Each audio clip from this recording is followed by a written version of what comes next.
Ethan, let's go on to the next one.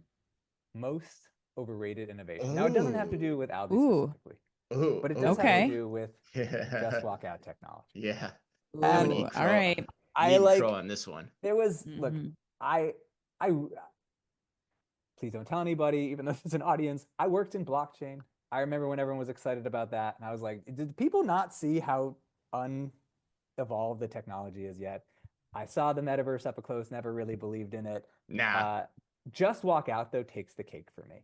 And the reason it Wow. takes the cake is because there's a way where Just Walk Out fuels something super exciting, but I think we were convinced that like the most important thing is people don't want to waste time going to the cashier. Like that is this Hmm. Yep. significant friction. Right. But I don't think it really was. If we No. had been told that, look, we want to get more data about the store, we want to understand what's going on, Just Walk Out is Yep. something that facilitates that. That's where it's gonna drive the revenue that's gonna fund this project and it's gonna, work for the people it works for, and we're still gonna have cashiers. I'm all in. I think it's great.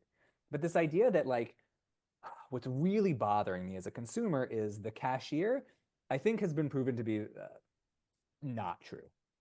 And Right. Yeah.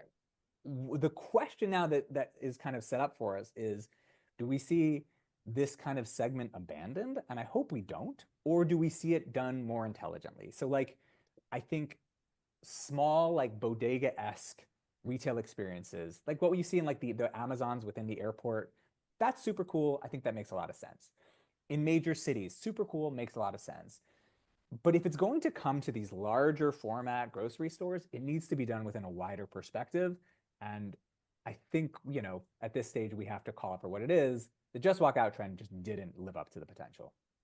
Yeah, Ethan, I think you do a really good job of calling this out because I think that one of the issues here was that I think we assumed that the convenience, like you talked about earlier, that convenience was really what was going to drive these trips. And what we're finding out is that for the staying power here, that you have to have the right assortment, you still have to have the right products, which is challenging in an environment that has just walk out technology. So I think you're 100% right when we're talking about the bodegas, the smaller, airport convenience stores. This does still make sense because Mm-hmm. convenience is key here versus these bigger shopping trips where you really want to have the quality of product first and then the convenience is a secondary aspect almost.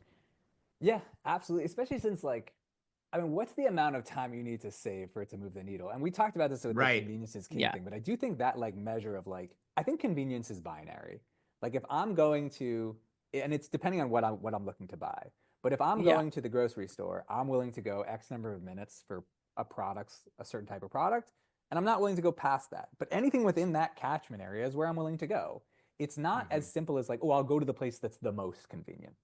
And so I think once we kind of ask ourselves that question, like what is that threshold, that's where we get to a much more effective understanding of what convenience needs to mean, and we don't overvalue it.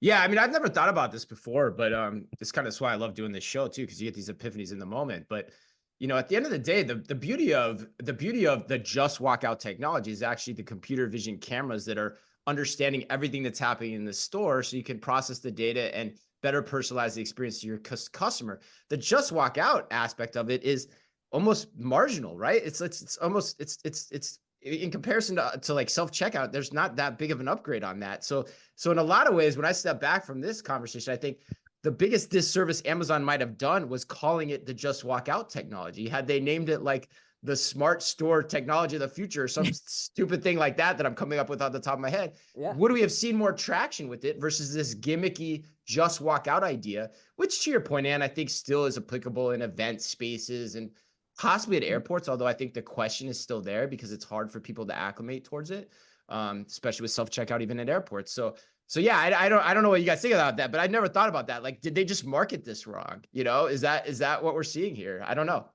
That's what I thought. At one point, I was like pretty anti Just Walk Out for a while, and then, I was having a conversation with a major brand that was talking about their inability to really have a deep understanding of what's happening in the four walls of the store, and Mm-hmm. I had kind of the epiphany you did, Chris, but I just thought I was missing the point. I was like, oh, that's what they're building clearly, and I was like, this is genius, hats off. But I think it was I think in some cases maybe that was what they were going. It's possible, and we'll see kind of new iterations of it. But I think there is a massive opportunity in terms of understanding what's happening in the store, how are people moving, what are all the things I can glean from that journey. I think it's a huge play, but I Yeah. don't think